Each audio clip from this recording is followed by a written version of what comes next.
Here we go.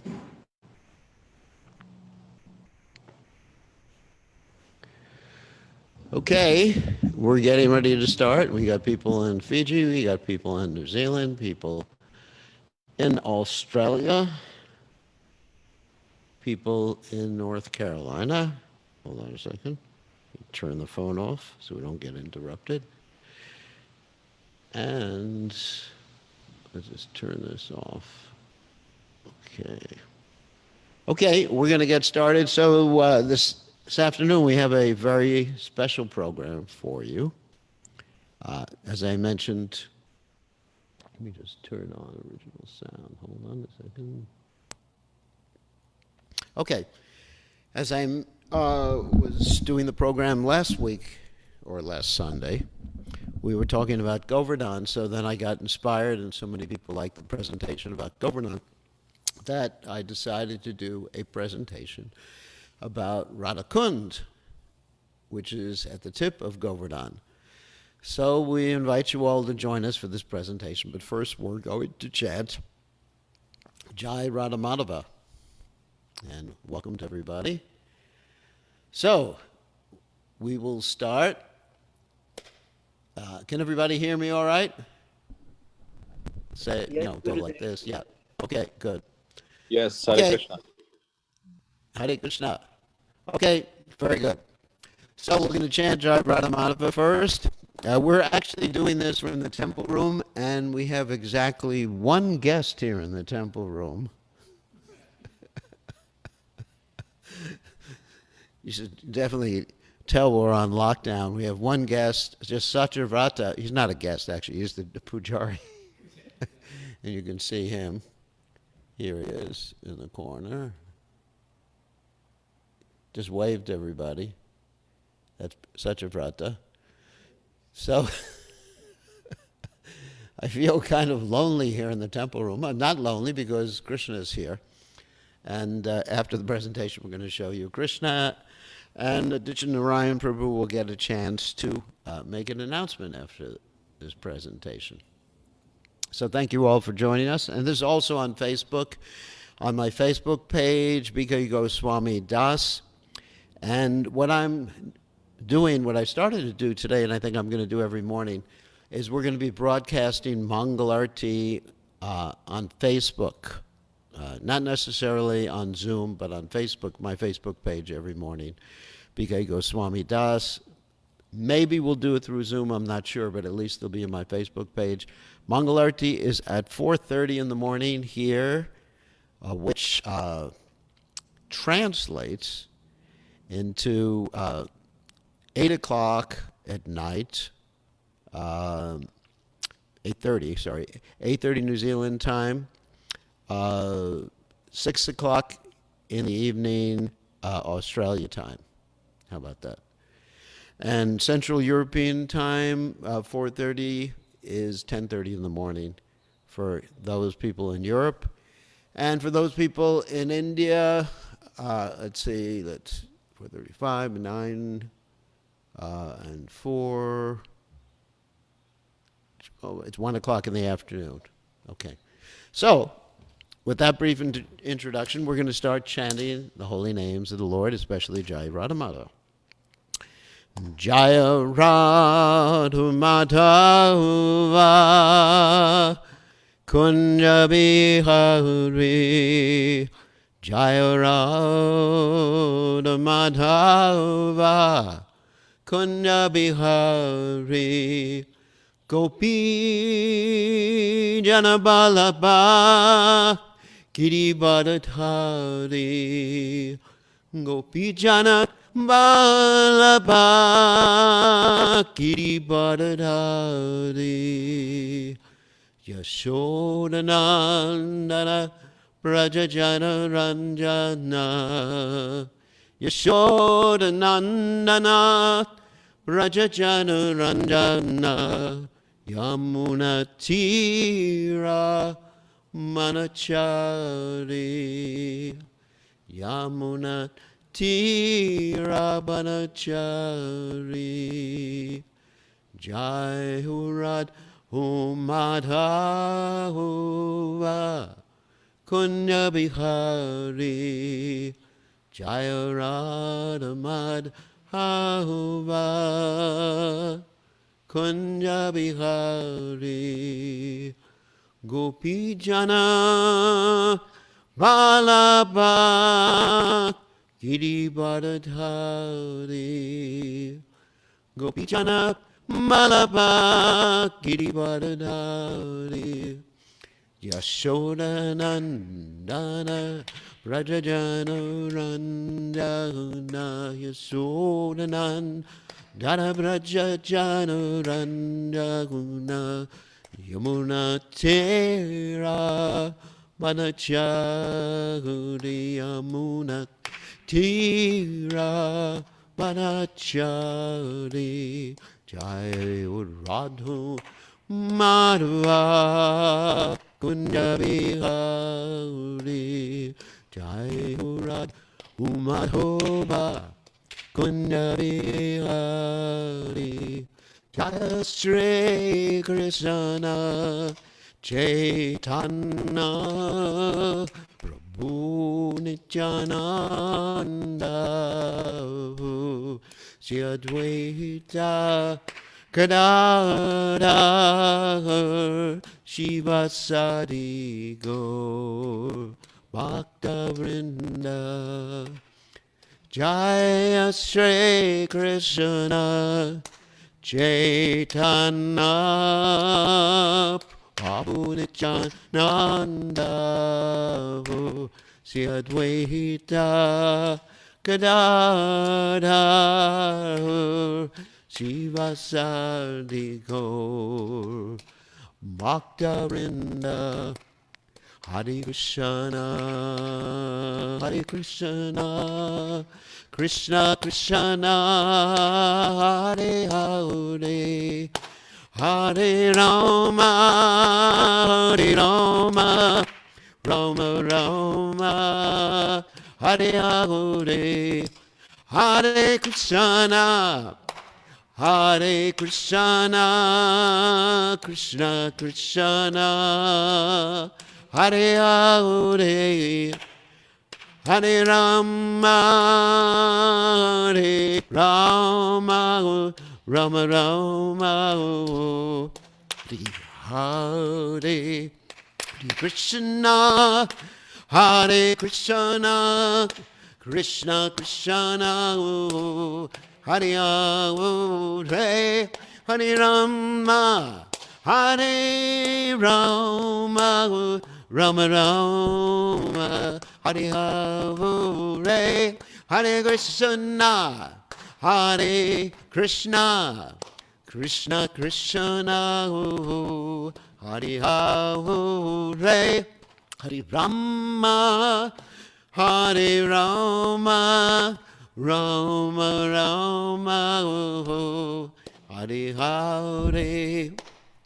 Jaya Radha Golokananda, Radha Golokananda Radhe.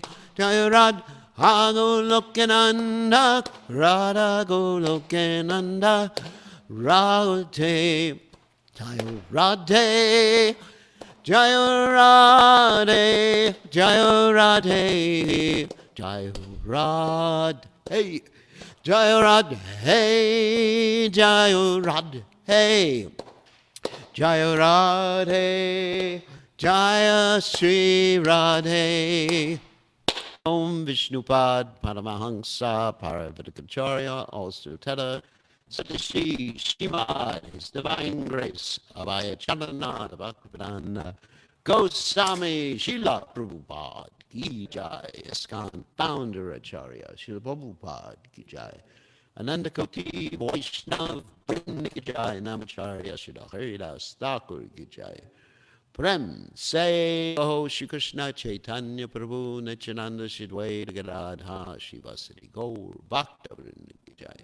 Shri Shri Radha Krishna Gopika Saim Kun Radhakunda Giri Govardhan Ki Jai Vrindavanam Ki Jai Sriram Ki Jai Janata Swami Ki Jai Mumai Ki Jai Shrimati Lasi Devi Gajai, Samaveda Bhakta Vrindigajai, Gaur Premananda Hari Hari Bol.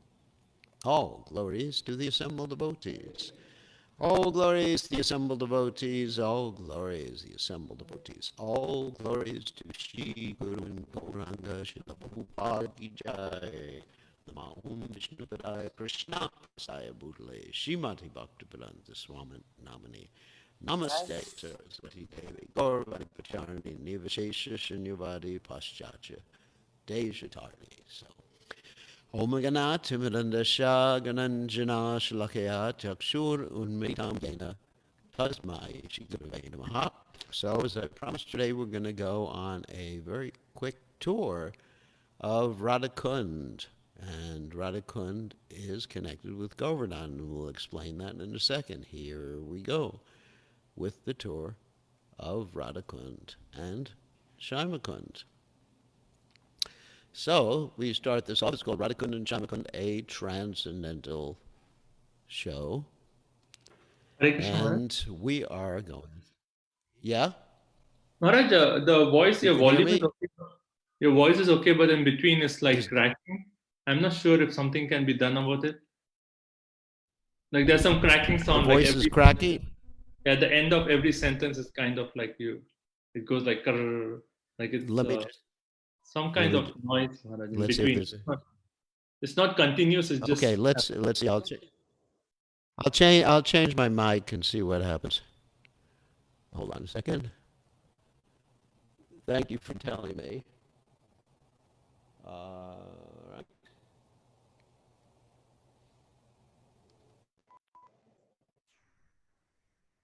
All right. Do you still have the same problem now, Ditya? no, Maharaj. I think it's better now. I think it's Okay. Okay. All right. All righty. So this is called Radhakund and Shaimakund, a transcendental show. And Radhakund and Shaimakund are situated right at the head of Govardhan. Govardhan is shaped like a peacock. And we've described this before. Here you see an aerial view of Govardhan. And on the head of Govardhan, there's the two eyes, which are Radhakund and Shaimakund. I think you see the arrow. And there's the stomach of Govardhan. And then there's the tail of Govardhan. We talked about the Govardhan Parikramma last week. And so here is a close-up of Radhakund and Shaimakund. We have Shaimakund here, Radhakund here, sorry, and Shaimakund here. And as you see, Shaimakund is shaped very irregularly. And the reason for that is that when Raghunath Das Goswami, who is basically the Acharya of Radhakund and Shaimakund, was arranging for the excavation of Shaimakund, he had a dream. And in that dream, the five Pandavas revealed to him that they were actually living on the banks of the Shaimakund as trees. And they said, please don't cut us down. And so he arranged for the excavation to be done around the trees. Therefore, you find an irregularly shaped Shaimakund. And Radha and Krishna have many of their intimate pastimes in these places. And there's many small lakes and even caves under Govardhan in which they enjoy their pastimes. We're just going to quote a little bit from the Upadeshamrita and from Prabhupada to understand the exalted position of Radhakund and Shaimakund. And I'll read this. The holy place known as Mathura is spiritually superior to Vaikuntha, the transcendental world, because the Lord appeared there. Superior to Mathurapuri is the transcendental forest of Vrindavana because of Krishna's Rasa Leela pastimes. And superior to the forest of Vrindavan is Govardhan Hill, where it was raised by the divine hand of Sri Krishna and was the site of his various loving pastimes. And above all, the super excellent Sri Radhakund stands supreme, for it is overflooded with the ambrosial nectarian prema of the Lord of Gokula, Sri Krishna.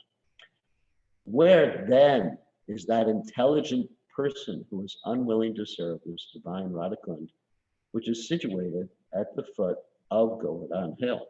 So in other words, it's the topmost pilgrimage place anywhere. And we've often mentioned before that all the various pilgrimage places are manifest in their original aspect in the Braj area. There's even a Lakshman jewel in there in Braj. And all the aspects of Lord Shiva's abode are manifest there. All Ayodhya is manifest there. Everything is manifest originally in Braj. And outside of Braj, you have expansions of these various original holy places. And just more information for you, among all the gopis, Srimati Radharani is the most dear to Krishna. Her Kund lake is as profoundly dear to Lord Krishna as this most beloved of the gopis, who then will not reside at Radhakund and in a spiritual body surcharged with ecstatic devotional feelings of prakrita bhav, render loving service to the divine couple Shri Shri Radha Govinda, who perform their Ashta Kaliya Leela, their eternal eightfold daily pastimes. Indeed, those who execute devotional service on the banks of Radhakund are the most fortunate people in the universe. Of the many objects of favorite delight and of all the lovable damsels of Brajabhumi, Srimati Radharani is certainly the most treasured object of Krishna's love. And in every respect, her divine Kund is described by great sages as similarly dear to him. Undoubtedly, Radhakund is very rarely attained, even by the great devotees. Therefore, it is even more difficult for ordinary devotees to attain. If one simply bathes once within those holy waters, one's pure love of Krishna is fully aroused. So little information how Radhakund came to be. Once upon a time, there was a demon sent by Kamsa who was known as Arishta, and his last name was Asura. So when you put Arishta together with Asura, you get Arishtasura. That's a bull demon. And he came in the form of a bull, and he was terrifying all the residents of Braj. And so Krishna just made very a swift deal with him. He took out his horns, kicked, thrashed the bull, killed the bull, and as we see here, knocked him to the ground with his foot, and he yanked out the demon's horns and struck him with it until the demon was dead. So after that happened, Radharani said to Krishna, I'm not going to go, and the gopis also said, we're not going to go near you again because you have killed a bull. Anyone who kills a bull or a cow is most sinful. So, therefore, you have to go bathing in all the holy places.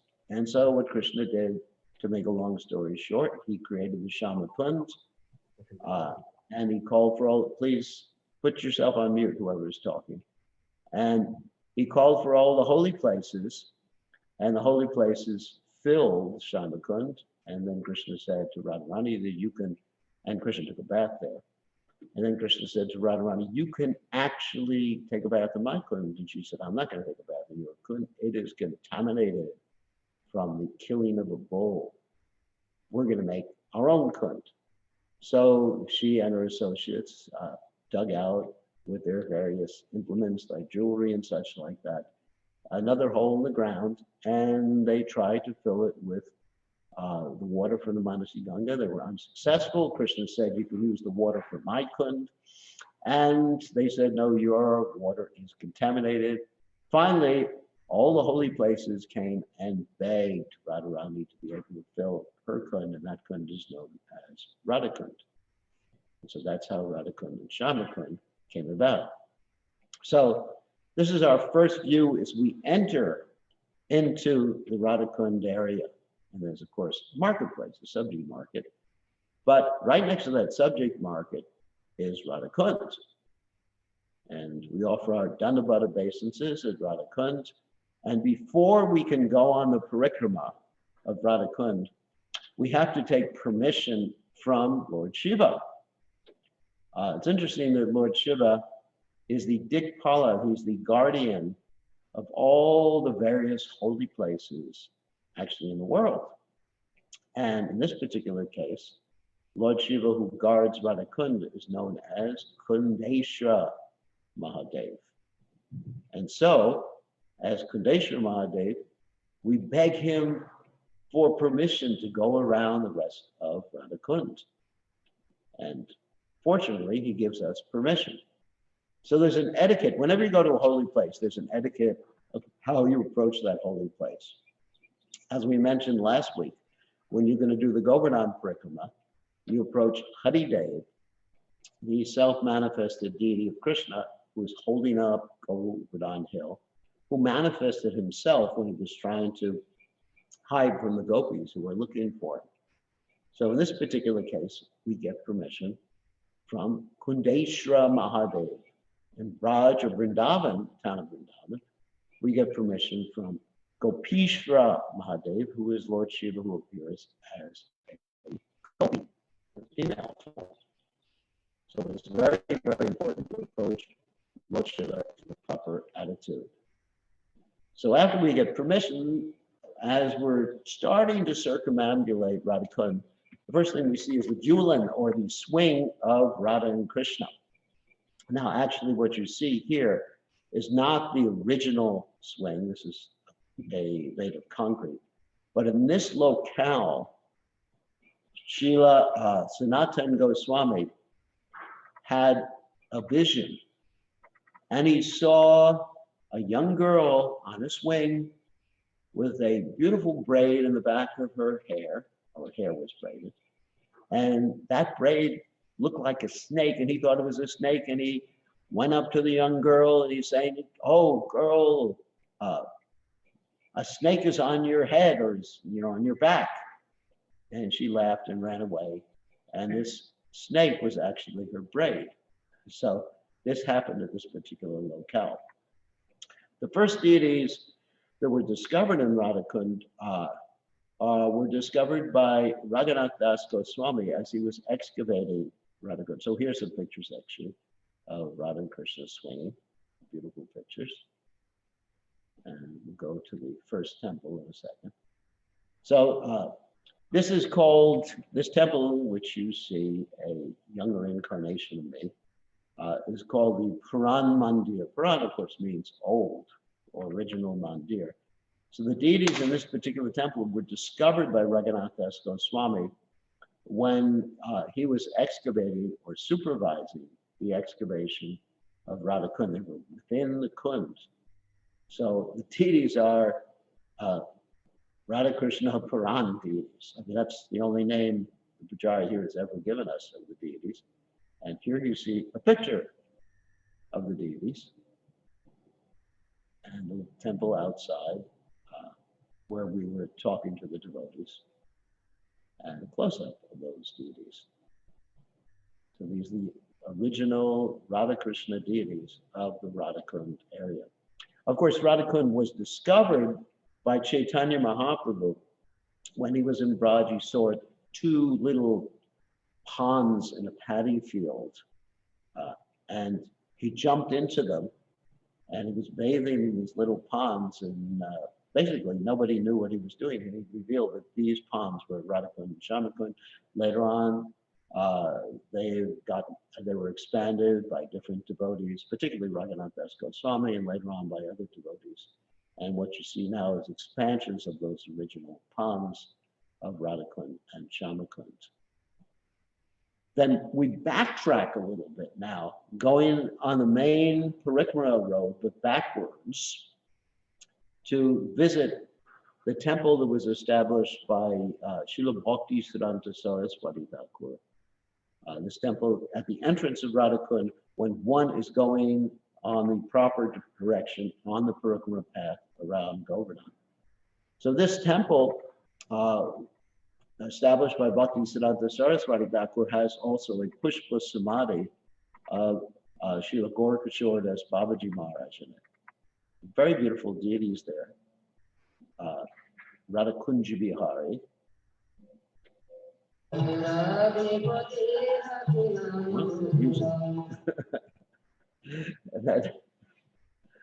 and then after seeing that temple, we go backtrack even further and take a side road, and we get to the place where the pearl pastime took place. This is called Malya Hari Kund. A very interesting story. Here we are telling the devotees the story.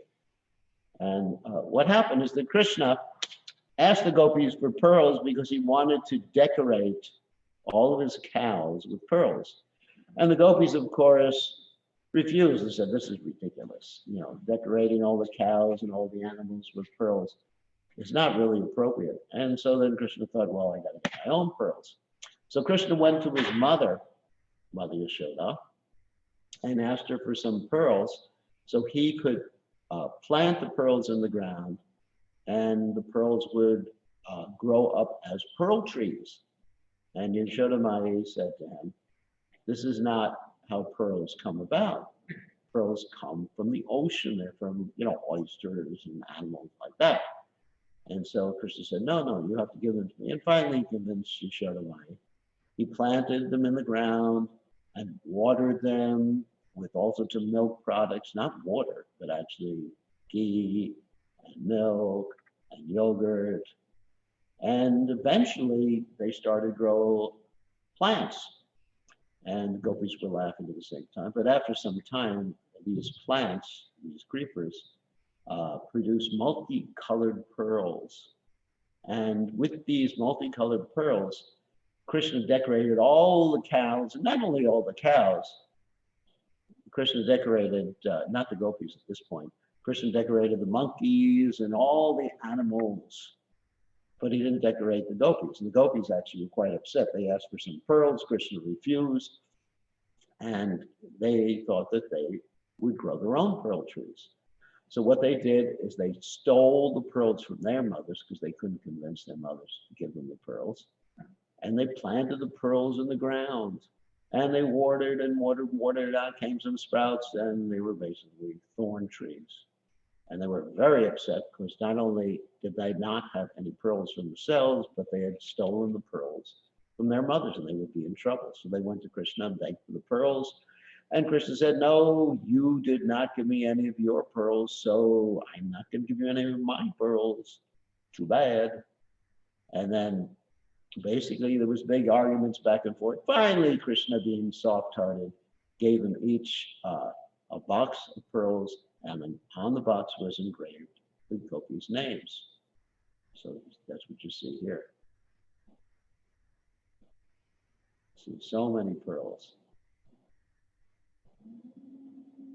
All right, after this pearl pastime, then we turn back and go back on the Parikrama road, go back to the Parikrama road around Radha Kund. And we enter the Parikrama path exactly where the Govardhan Parikrama path enters Radha Kund. And the first temple we see is the Radha Kanta temple of Prakeshwar Pandit. Prakeshwar Pandit was renowned because he was a great dancer. He would dance 72 hours, and Lord Chaitanya said, if I had two devotees like you, you were like a wing, and if I had two devotees like you, I could fly in the air. So he's an amazing dancer, 72 hours without stop, chanting the Lord's holy names and dancing. There's a beautiful painting on the outside of the temple, and these are the deities of Radha Kanta. Actually, incidentally, in our temple in New Orleans, and also in New Taliban, the deities are called Radha Kanta deities. And there's also the Lord Chaitanya, Mahaprabhu, and the Lita Devi next to Radha Kanta. Then you cross the street, and then there's ISKCON's Gopal Temple, which is run by the Manipur devotees, who are generally followers of Bhakti Swarup Damodar Maharaj, the great scientist who Srila Prabhupada encouraged to actually show that life comes from life rather than life comes from dull matter. And he opened up our preaching programs in Manipur, which Srila Prabhupada said would be the first super Krishna conscious state in India. And here's the Samadhi. Now, recently, of course, this is not a recent picture, but recently the Samadhi has been finished, a beautiful white marble structure. And I'll try to update some of these pictures the next time I go. Hopefully, I can go soon to Radhakund and Govardhan, but we will see. It is up to Krishna whether we can travel or not. So then we go on a side street right after we pass that temple to the Radha Shyamsundara temple. The Radha Shyamsundara temple was started by Shaimananda Prabhu. Shaimananda Prabhu was the second generation devotee from Caitanya Mahaprabhu. He, Narottama Das Thakur, and Srinivasa Acharya were the first distributors of transcendental literature outside of Braj, and they brought that literature to Bengal and other parts of India. Of course, he was specifically preaching in Orissa, Jagannath Puri, and places around there. The Shaimananda is very well known as the deities of Radha Shyamsundara.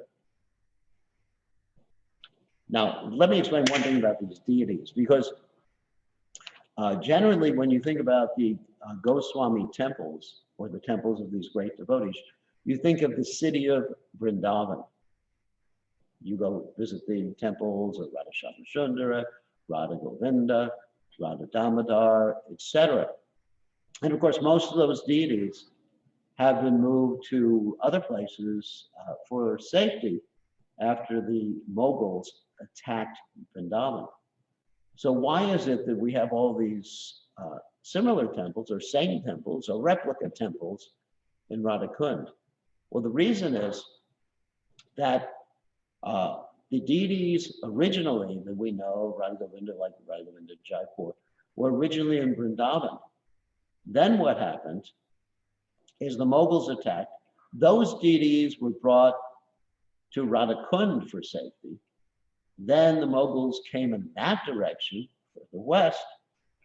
Then the deities were taken away. But when the deities were taken away, the devotees couldn't deal with the separation from the deities in the temples. So they made Pratibhu deities were installed and replica temples. So you have replica temples of the original temples in Vrindavan, which are non-different than the original temples in Vrindavan.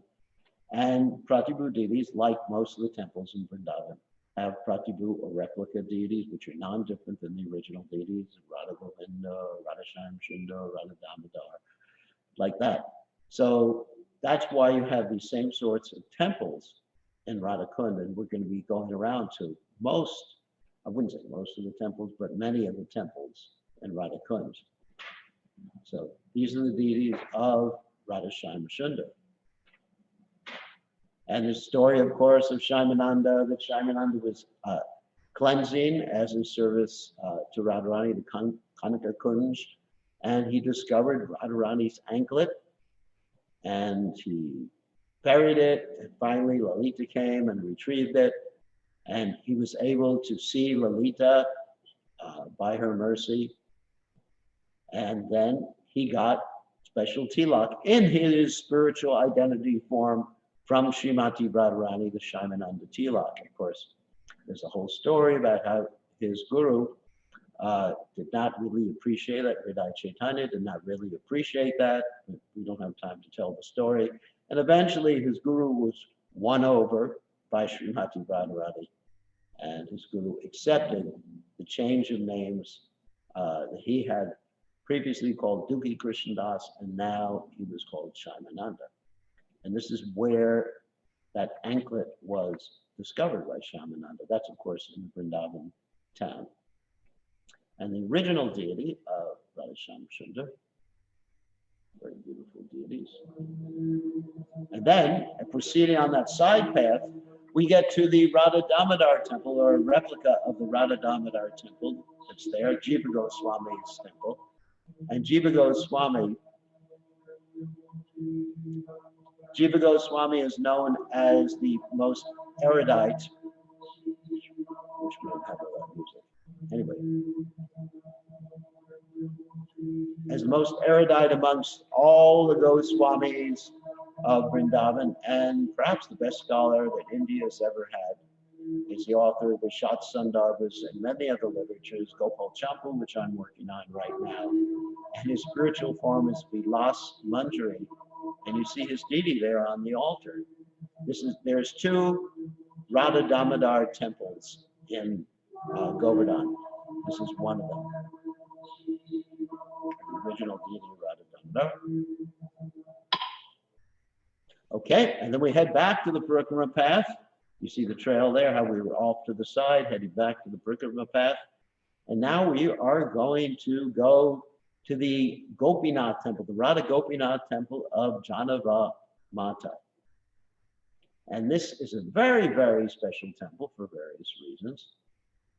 There's Radharani, of course, and Krishna. And then there's another deity there. Now that's a very interesting deity and a very interesting story of that deity. That's the deity to Krishna's right.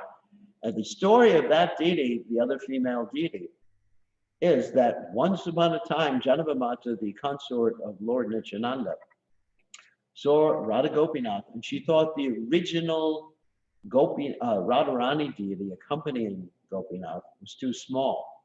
So she ordered another deity to be sent to Braj. And when that deity got there, the devotees saw, wow, that deity looks like Janavamata. And Janavamata in Krishna's pastimes is Ananga Manjari, who is Krishna's cousin. And so the deity there to Krishna's right is considered to be Ananga Manjari or Janavamata. And this temple, in the same temple courtyard, there's the Samadhi of Raghunath Das Goswami. Here's the original deities.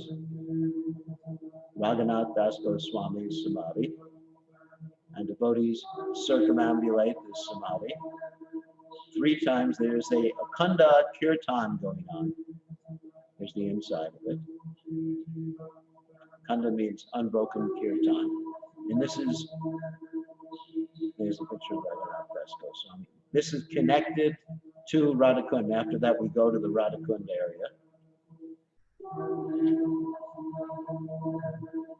And the first thing we see when we enter the Radhakund area outside of the temple is the sitting place of Janavamata.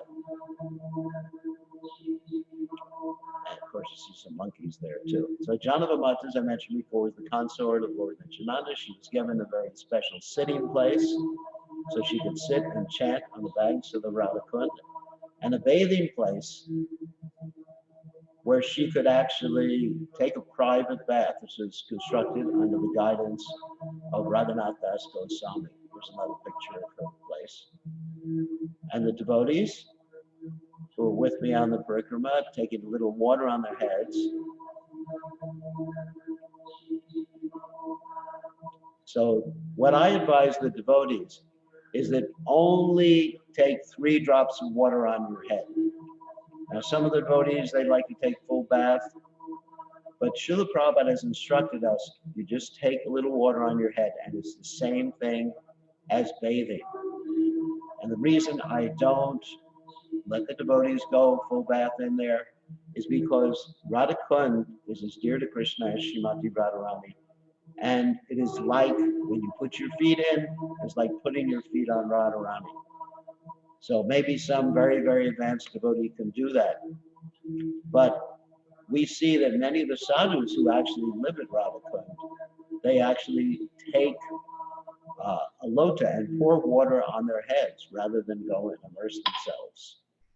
And across the street from that temple, of course, now we've left that whole area of Radha Gopinath temple, is another temple of Lord Siva, who's the northern guardian. There's all 4 directions Lord Siva is guarding. And that temple of Lord Siva is adjoining a temple of Gopal Bhatta Goswami, the replica temple of Gopal Bhatta Goswami. And Gopal Bhatta Goswami, of course, was the one who worshipped Radha Raman. So this is a replica of that temple. You see Radha Raman, not the original Radha Raman, but replica Radha Raman deities and Revati Balaram on the right. There's the original deity of Radharama. And that deity, of course, is one of the few deities, the original deities that are there in Vrindavan. He was manifest from a Shalagram Shila.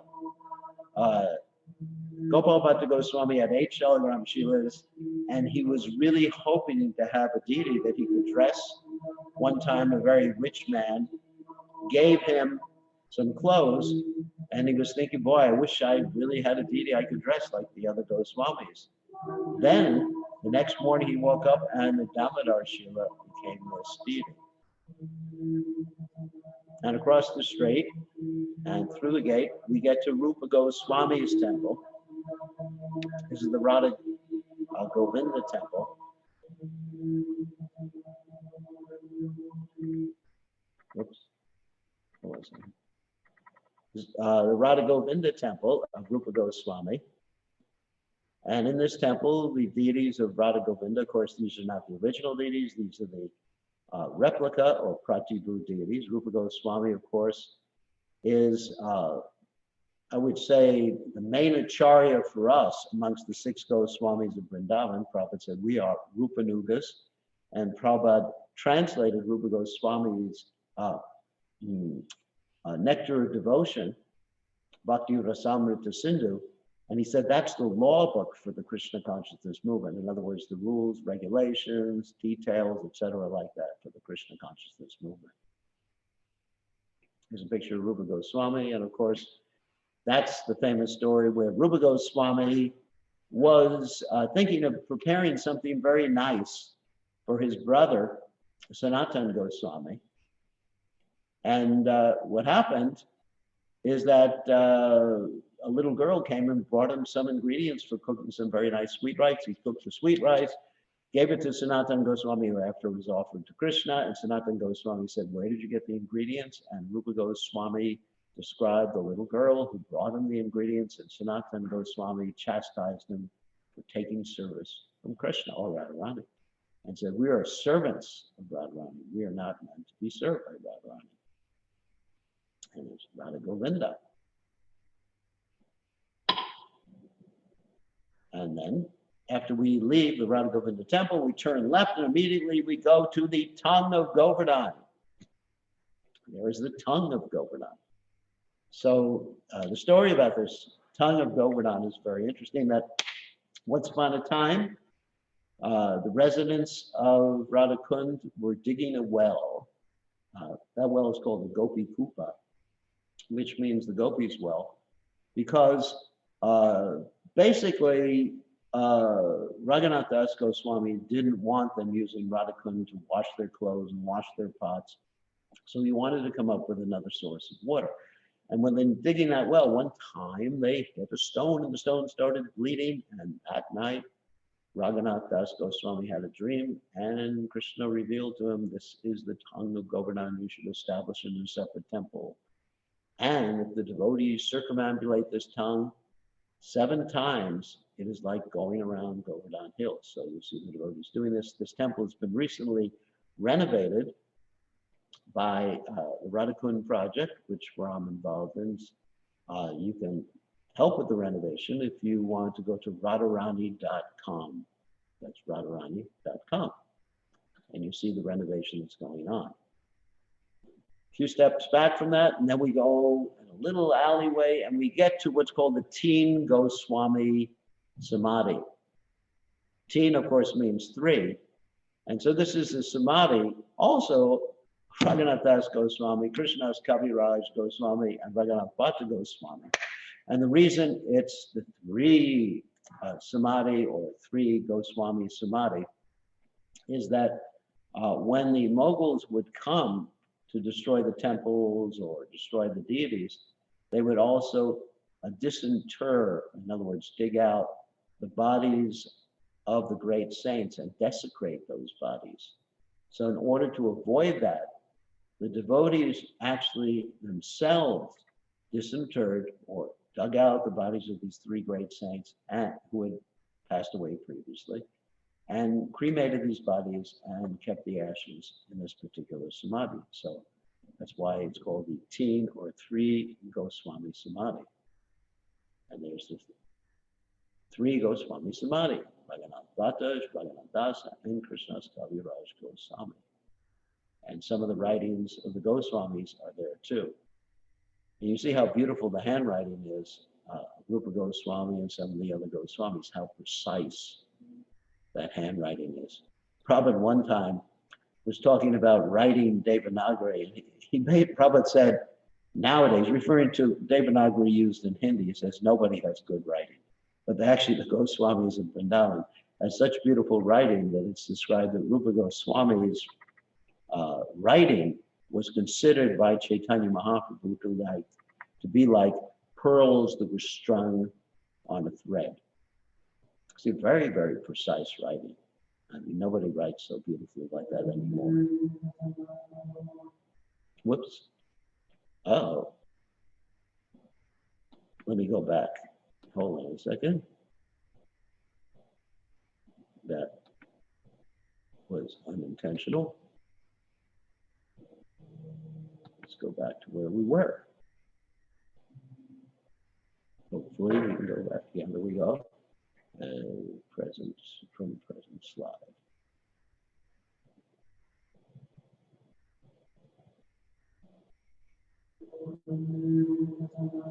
Under this, hold on a second.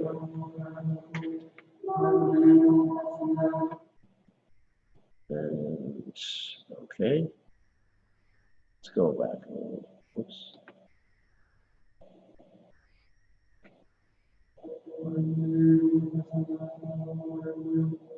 There's the handwriting. And then a few steps away, overlooking Radhakund, is a Bhajan Kutir Gopal Bhatta Goswami.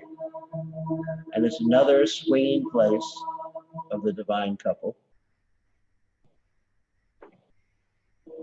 You see, and then we turn towards Shaimakund through an alleyway. And there we see, let me just turn on the volume of this stuff. Hold on a second.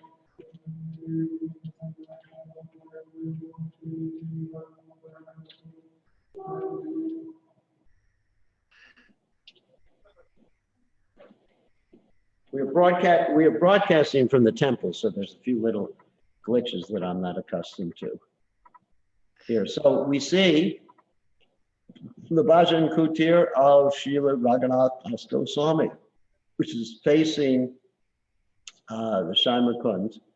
And in this Bhajan Kutir, something very interesting happened nearby the Bhajan Kutir before Raghunath Das Goswami built his Bhajan Kutir. What happened is that once upon a time, Raghunath Das Goswami, being very renounced, refused to build a Bhajan Kutir or place of his bhajan.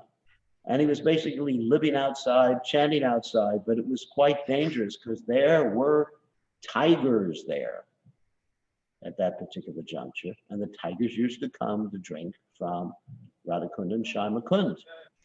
So once upon a time, Sanatana Goswami came and he observed the tigers were there. Not only did he observe the tigers were there, he observed that Krishna was guarding Raghunath Goswami. And Sanatana Goswami chastised Raghunath Das Goswami and said, you must build a Bhajan Kutir. You cannot take shelter, you can take shelter, but you cannot take service from Krishna. Testimonial. So Raghunath Das Goswami thought, no, I don't need Bhajan Kutir. So later on, Sanatana Goswami came back, and during a very hot day, very hot there, it's like 50 degrees centigrade during I think you said something from the during certain seasons. So during a very hot time, he saw that Srimati Radharani was guarding Raghunath Das Goswami, keeping him from the sun with her shawl. And so he chastised Raghunath Das Goswami, and eventually Raghunath Das Goswami built a Bhajan Kutir. Later on, Vishwanath Chakravarti Thakur, several centuries later, built the Bhajan Kutir right next to him.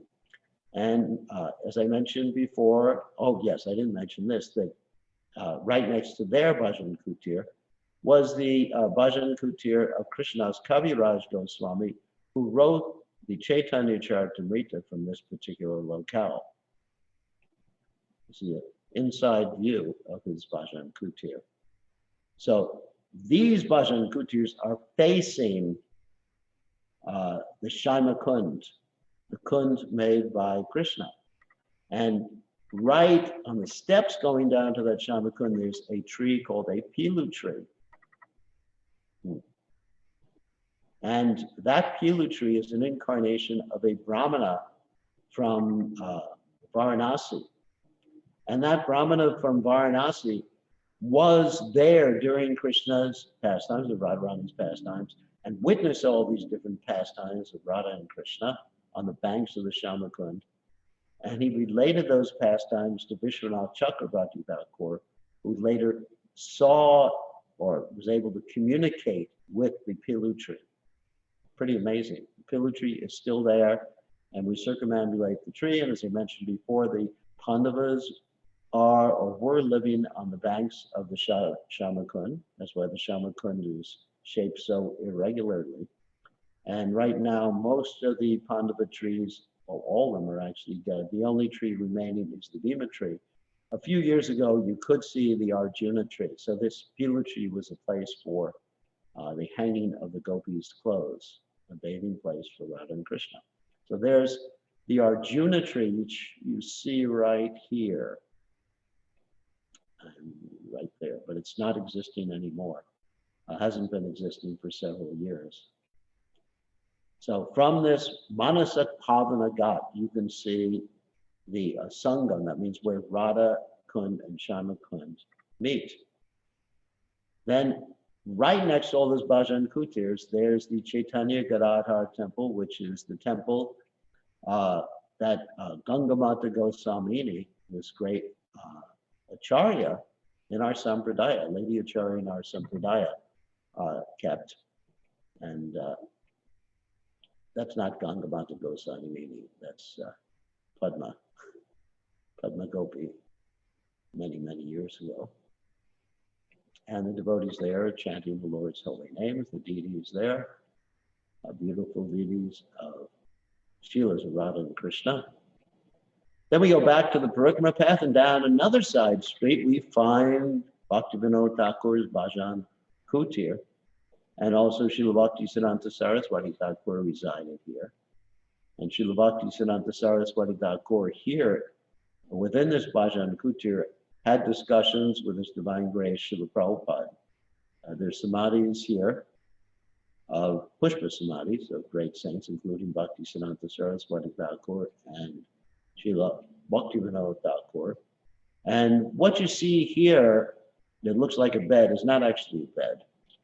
It is a swing, something that was previously, let's say, hung from the ceiling in another room in this Bhajan Kutir. And Srila Bhakti Siddhanta Saraswati Thakur would sit on this swing.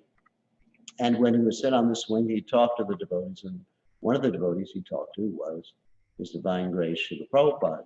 And that's where he told Prabhupada that if you ever get any money, print and distribute books.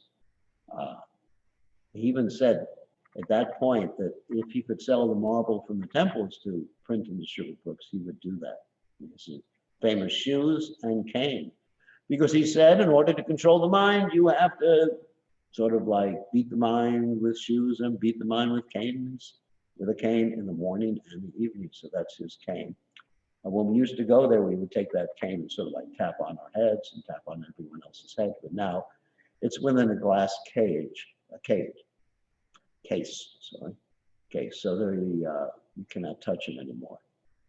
There's a Jagannath temple. They have Jagannath Rath Yatra, very close to that particular spot when we go on the Parikrama path. Then there's another temple of Radha Damodar, Jiva Goswami's temple.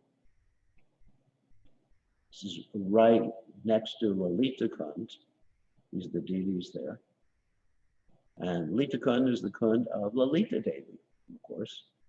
And here the devotees are taking some water and putting it on their heads. And right next to that Kund, there's a temple of Lalita Viharyas, beautiful deities of Lalita and Krishna. So the Radhakund and Shaima Kund have surrounding them the Astasakis and also the 8 cowherd boys, kunds for each of them. and which are shaped like lotus petals. This is described by Srila Jiva Goswami and the other acharyas.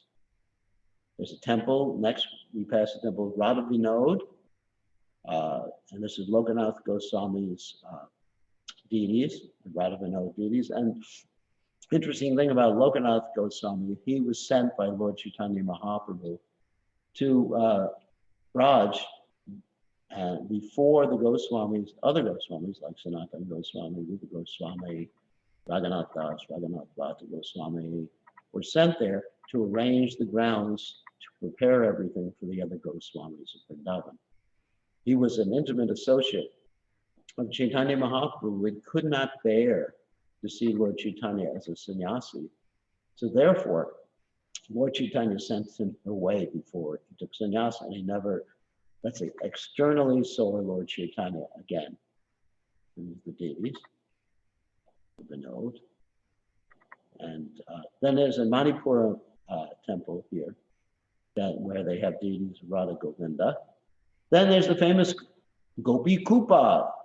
That means the well that was dug where the tongue of Govardhan was found. And this Gopi Kupa is, we circumambulate the Gopi Kupa, go down a side alleyway at this point, and we find the sitting place of Madhavendra Puri, who was the spiritual master of Ishwara Puri, who was the spiritual master of Lord Chaitanya. And Madhavendra Puri would sit on the banks of the Shamakund and chant the holy names. And these are his deities, Radha and Krishna deities. And some of the pictures are more modern. And deities of Gauranatai, the Dvaitacharya that he worshipped there. Then Jayadev Goswami, he was the author of the Gita Govinda and the famous prayers, the Dashavatara prayers, has a temple there. And this is called the Radha Madhava Temple. Very, very beautiful, clean temple. Then we get to Lord Chaitanya's sitting place on the banks of the Shamakund. Lord Chaitanya would sit here and chant japa, and inside this sitting place are various pictures of the pastimes of Chaitanya Mahaprabhu and the pastimes of Krishna. You see Lord Chaitanya Mahaprabhu preaching to the Kazi, Lord Chaitanya Mahaprabhu with Haridas Thakur's body when Haridas Thakur left this world. So many beautiful pictures, and that's kept up very, very well. There's the inside of the little temple where Lord Chaitanya is worshipped, and there's Lord Chaitanya sitting on the banks of the Shamakund. And as we mentioned before, Lord Chaitanya, of course, looks like a lot bigger than Radhakund. This is probably Lord Chaitanya. It's supposed to be Lord Chaitanya bathing in Radhakund, but actually it looks more like the ocean. And then right next to there's the temple of Vallabhacharya, which has the dice platform of Radha and Krishna. Radha and Krishna used to play dice, gamble, and they would gamble for things like kisses and embraces. This is described by the Goswamis of Vrindavan. Here's the dice platform. Now, I'm not saying that that's the original dice platform, but this is a replica of the dice platforms of Radha and Krishna, where they used to gamble on the banks of the Shamakund. Type of chess they would play. And across the street, there's a Lakshmi Narayan temple. Lakshmi Narayan temple. We're almost finished with the Parikramma. And Sanatana Goswami's temple. Sanatana Goswami, of course, is Madan Mohan's. He installed Madan Mohan, the Radha Madan Mohan temple. And this is on the banks of the Shamakund also. And there's the Bhajan Kutir, Sanatana Goswami, and the Madan Mohan deities. And Rita Saki, there's Madan Mohan. And the meeting place of Radha Kund and Shamakund, which is called the Sangam, and they have some deities there on the Sangam. Sometimes during the rainy season, the Sangam, Radha Kund and Shamakund overflow the Sangam, and that's covered with water. And there's a Banki Bihari temple on the Sangam. Also a Gauranatai temple that's very close on the way to the Sangam. So Prabhupada said that Raghunath Das Goswami showed us how to live at Radhakund. He was circumambulating Radhakund, falling down, making a mark. That is a Radhakund Vasi. Not only counting the holy names, but offering obeisances so many hundred times. And he showed so much vairagya, which means renunciation, he showed. He can take bath in the Radhakund. First of all, do this like Raghunath Das Goswami. So Radhakund is a very exalted place. Prabhupada did not want us staying at Radhakund, but he said we could visit Radhakund, and that's the injunction given to us by Srila Bhakti-Siddhanta Saraswati Thakur. He said, you keep Radhakund on your head, and if you want to stay nearby, you could stay at Govardhan. Another temple we're visiting is another Radha Gopinath temple, which was established by Madhu Pandit, another great follower of Lord Chaitanya Mahaprabhu. Here's very good picture of Radha Gopinath. And next to, in the same temple room as the Radha Gopinath temple, you will find the sitting place of Lord Nityananda. This is where Lord Nityananda, who was older than Lord Chaitanya Mahaprabhu, stayed waiting for Lord Chaitanya Mahaprabhu to manifest his preaching pastimes. So he was remaining here in Radhakund, waiting for Lord Chaitanya Mahaprabhu to take initiation from Ishwara Puri, manifest the preaching pastimes, and then he rushed immediately to Mayapur, stayed at the house of Nandanacharya, and Lord Chaitanya Mahaprabhu and he met, and they started the Sankirtan movement. But this is where he remained after going on pilgrimage for a long time around India. Here the devotees are circumambulating. Recently, this particular little temple inside a temple has been renovated. So it's much nicer now, what's been done. And then the final temple we'll go to is the Radha Gokulananda temple. It's actually as you leave the Radhakund area, it's maybe half a block away. This is hidden inside the path going out of Radhakund. It's very hard to find. And this is Radha Gokulananda Vishwanath Chakravarti Thakur's temple, because Vishwanath Chakravarti Thakur is known as the Rasacharya, and he has related many of the intimate pastimes of Radha and Krishna. Here's the deities of Radha Gokulananda.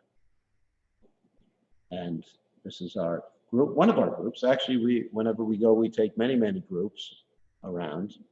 And next time, as I said last week, next time we go to Govardhan and we do the Radhakund Parikrama, we invite you all to come. What we do, the way we do the Govardhan Radhakund Parikrama is very interesting. Instead of trying to go around everything in one day, we do half of Govardhan on one day and actually take our time and explain all the pastimes that took place in each and every place, and then do the other half of Govardhan the second day. And on the third day, we spend the day going to all these different places in Radhakund. So we're not rushing around, because what I've experienced is if you take the devotees around the Govardhan Radhakund area in one day, it's actually so quick and so tiring for the devotees that they can't really appreciate, at least most devotees can't really appreciate what's happening, and enter deeply into the stories of each and every place, into the mood of Govardhan and Radhakund. So it's better to do this very, very slowly. So we alternate like that. One day, one half, one day, another half, next day, Radhakund, and then we start again. So if you come for at least 3 days to join us. And so we were able to visit Radhakund by the mercy, of course, of His Divine Grace A.C. Bhaktivedanta Swami and the disciplic succession, and specifically by the mercy of the 6 Goswamis of Vrindavan, who developed these holy places. They were given the order by Caitanya Mahaprabhu, not only to write Vaishnava literatures, like described by Srinivasa Acharya, Nana Shastra Vichara Naikya Nipano, Sadharma Samstapako, in other words, establishing eternal religious principles, studying various literatures, spiritual literatures, but also excavating the holy places, establishing the holy places, and laying the groundwork for the Krishna consciousness movement.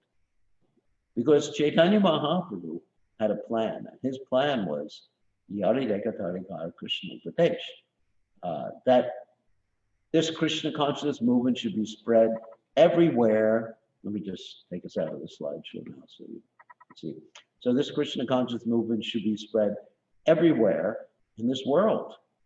And in order to accomplish that, we need first the holy place, literatures, and the Goswami. This is step by step. Lord Chaitanya was planning this thing.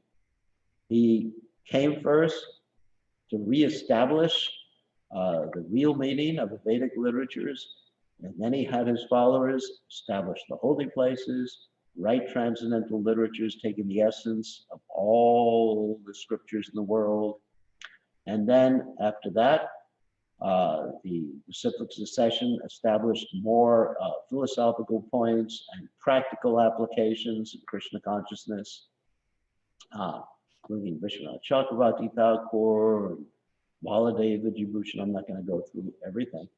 And then Srila Bhakti Siddhanta Saraswati Thakur established the preaching mood worldwide, the willingness to actually adjust things so that everybody in the world could take up Krishna consciousness. And Prabhupada, as his primary disciple, as the primary disciple of Srila Bhakti Siddhanta Saraswati Thakur, took that mood and enabled everyone in the world to be acquainted with Krishna's holy name. So this is a step-by-step procedure. Things don't happen overnight. So eventually this Krishna consciousness movement will become so prominent that governments will be influenced by it, masses of people will be influenced by the movement, the whole world will change.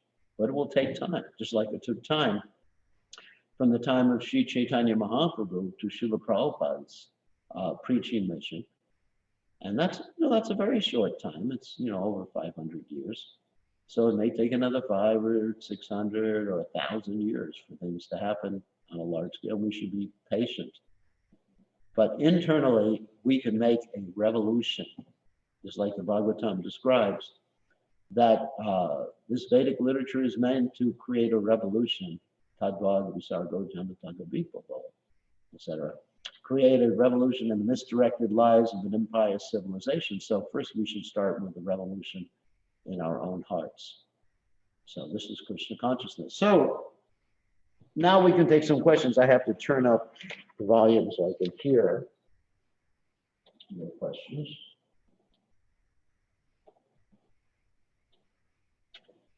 Okay, so who has a question? Nalini Kant? Hare Krishna, Gurudev. Yeah, I figured. Yeah.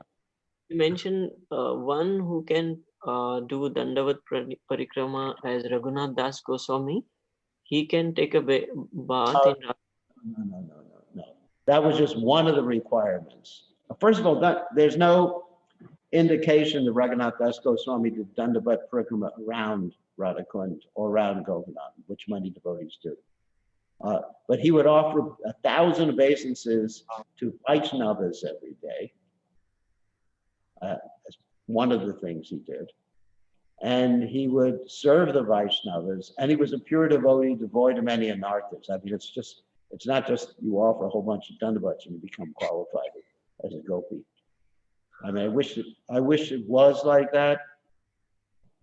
For myself, I would just get some motorized thing to push me on the ground like thousands of times a day, so I could become qualified. I'd be doing push-ups. I'd go to some gym or something like that and learn how to do a lot of push-ups. So I thought that was a requirement. But it's a question of consciousness. Not just you offer the dana, but you actually have to understand I'm a servant of Krishna, and then you're qualified. And anyway, we take 3 drops of water on our heads, and that is sufficient. That is the same as you get the same benefit. Just like when you're given Mahaprasadam, let's say you're given a giant plate of Mahaprasadam, but you see that this big. It's not that you'll get more spiritual benefit by eating the whole thing. If you just eat one little bit, you get the same amount of spiritual benefit as you would get. Of course, if you eat the whole thing, you'd probably be out cold for a few days. So, okay. So who has more questions? Thank you, Gurudev.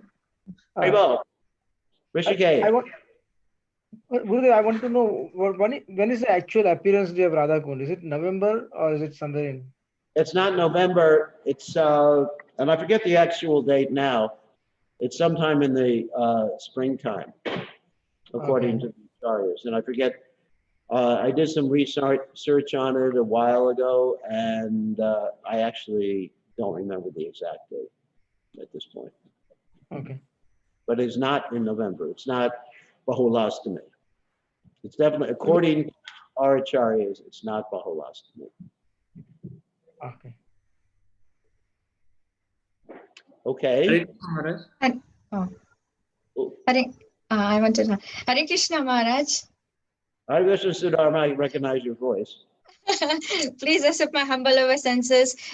Maharaj, I'd like to thank you so much. My Dandavat pranams to you thousands and thousands of times for giving me this opportunity to be with you in the parikramas and the South Indian tour. Thank you so much for showing these slides. Amazingly prepared. You put in so much time and effort.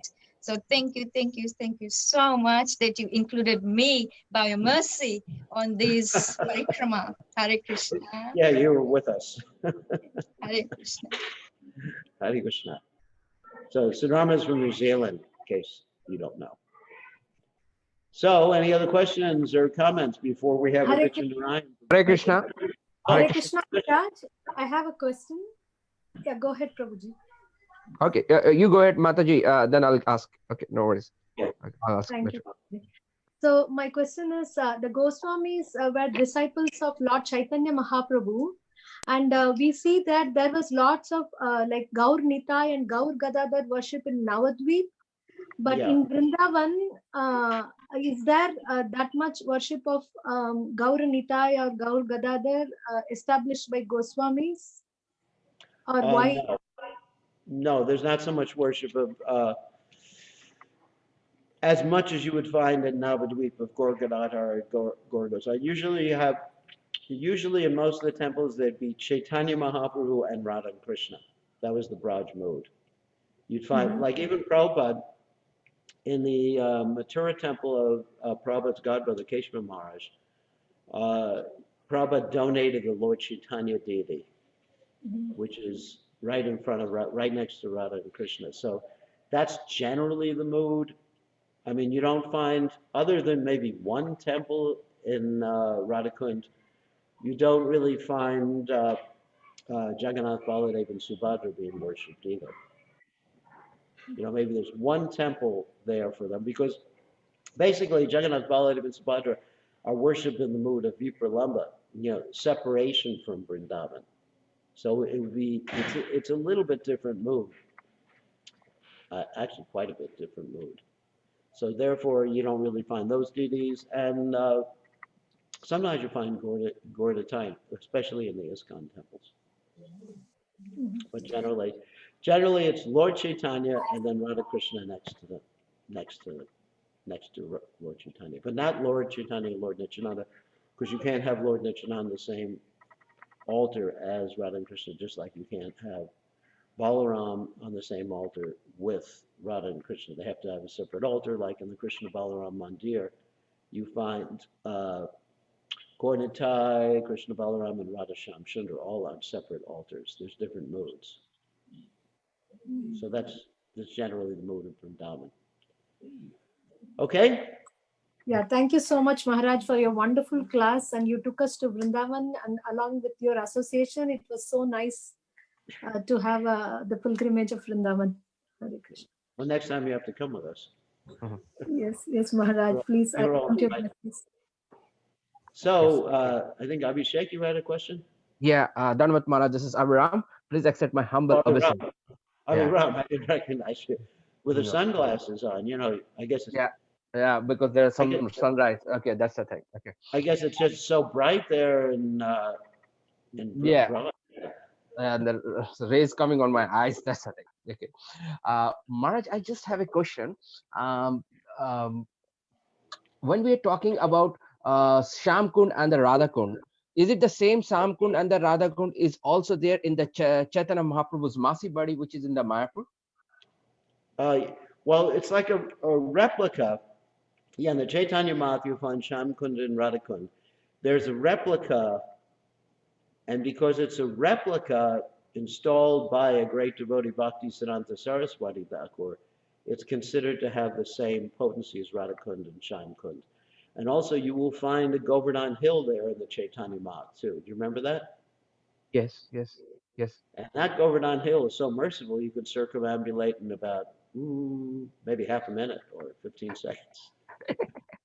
You can do a Dandavat Parikrama in 1 minute, or, maybe not 1 minute, 5 minutes. So it's interesting, like Srila Prabhupada established temples of Radha and Krishna all over the world, like we have our Radha Golokananda temple. And the deities here are non-different than the deities of Radha Shamsundar or any Radha Krishna deities. This is the mercy of great devotees like Srila Prabhupada. They're able to invoke the presence of different holy dhams and different manifestations of the Supreme Personality of Godhead. So, good question. And can I ask you one more thing, Maharaj? Yeah, sure.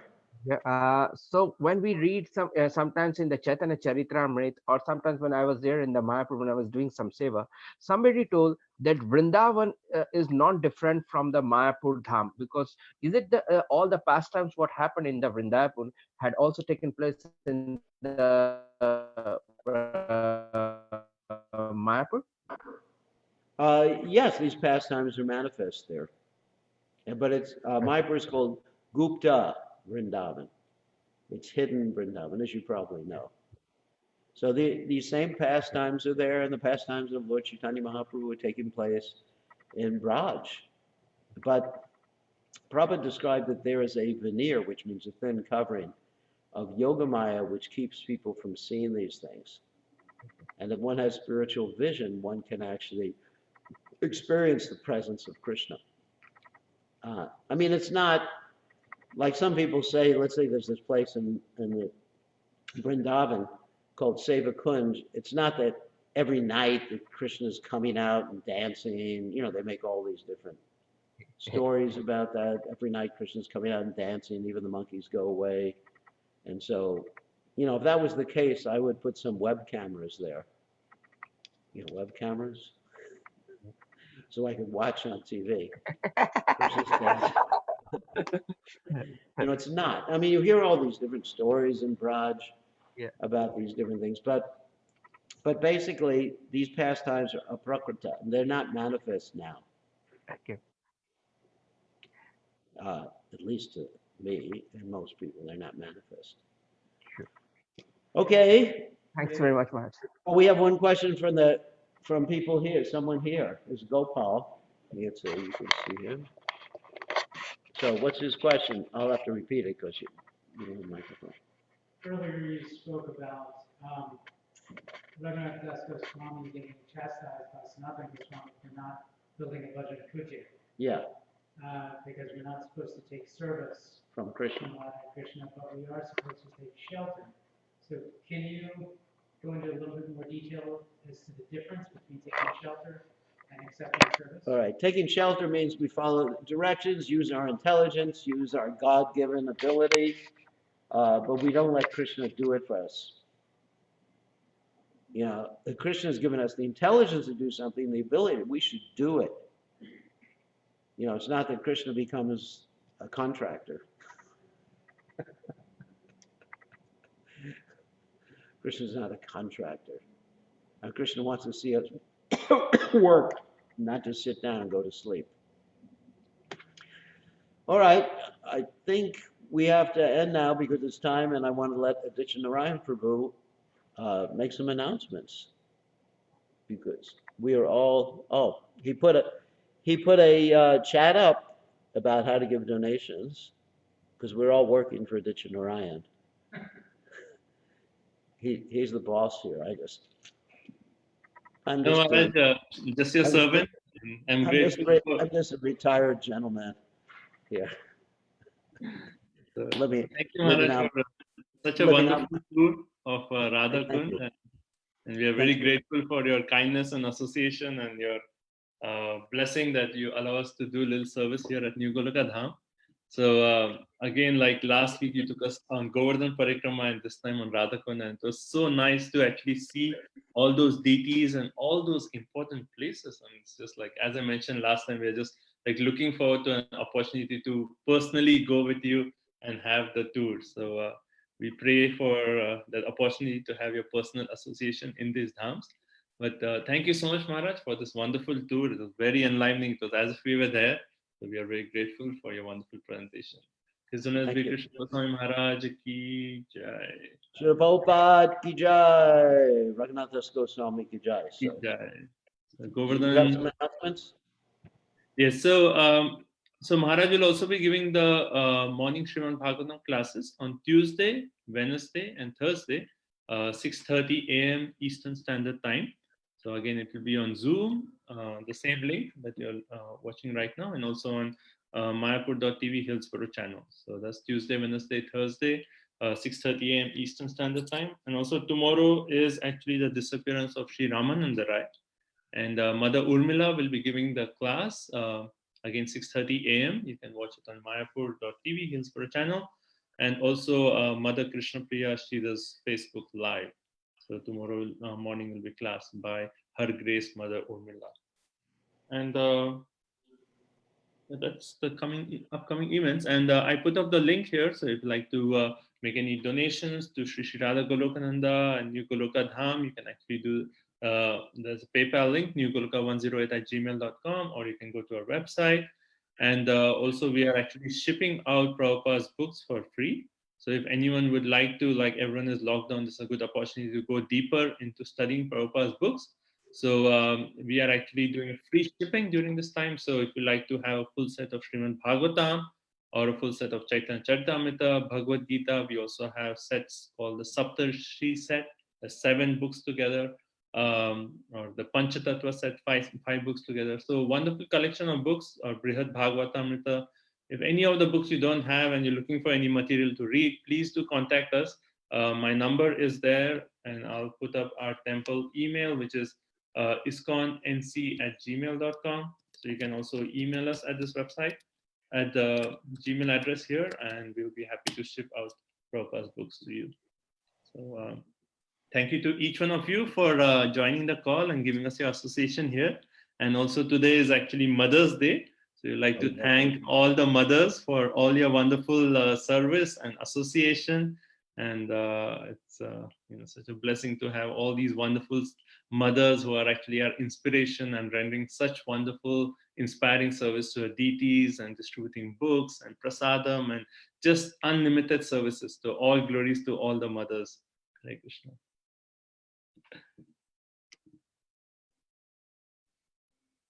Maharaj, you are on mute. We cannot hear you. Maharaj, you are on mute. We cannot hear you.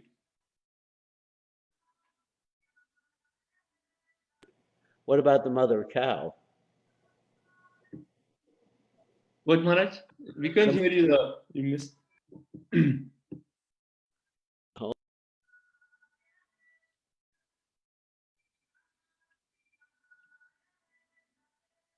Maharaj, you are on mute. We cannot hear you. I'm trying to. Yeah. You got a glitch here. Okay. What Yes, about the mother? What about the mother cow? What about the mother cow? That's the question, man. Yeah. So we certainly offer all our respects to Mother Cow, and actually like how entire Srimad Bhagavatam and all our scriptures, Prabhupada, our acharyas, stress the importance of cow protection.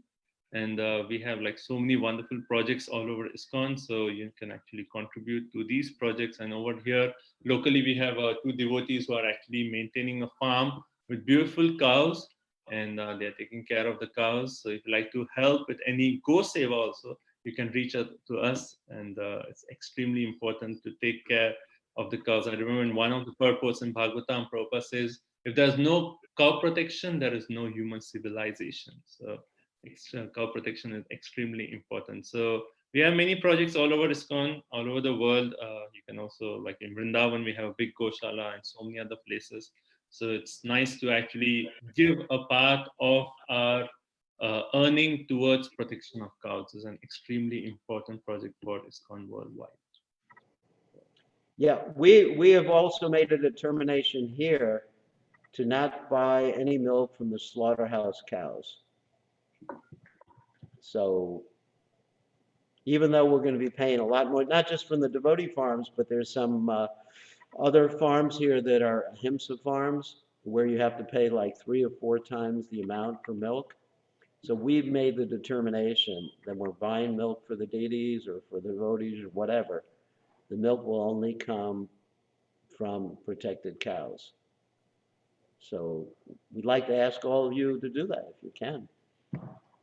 Because the way the cows are treated now in the commercial world, or producing commercial milk, is akin to I don't want to say slaughterhouse would actually be praising it. It's akin to like a concentration camp in World War II. So do some research, but we don't want to be responsible for the mistreatment of cows. And so we in Nukaloka have taken that determination. We ask all the temples to take that determination. And if you don't have a devotee farm near you, try to make an arrangement with a farm and be willing to pay 3 or 4 or even 5 times the amount for milk, just so you're not paying for cows to be tortured. So that's my message on Mother's Day. Okay, on that happy note, thank you all. All glorious to His divine grace, Srila Prabhupada, Srila Prabhupada Ki Jai. Haribol.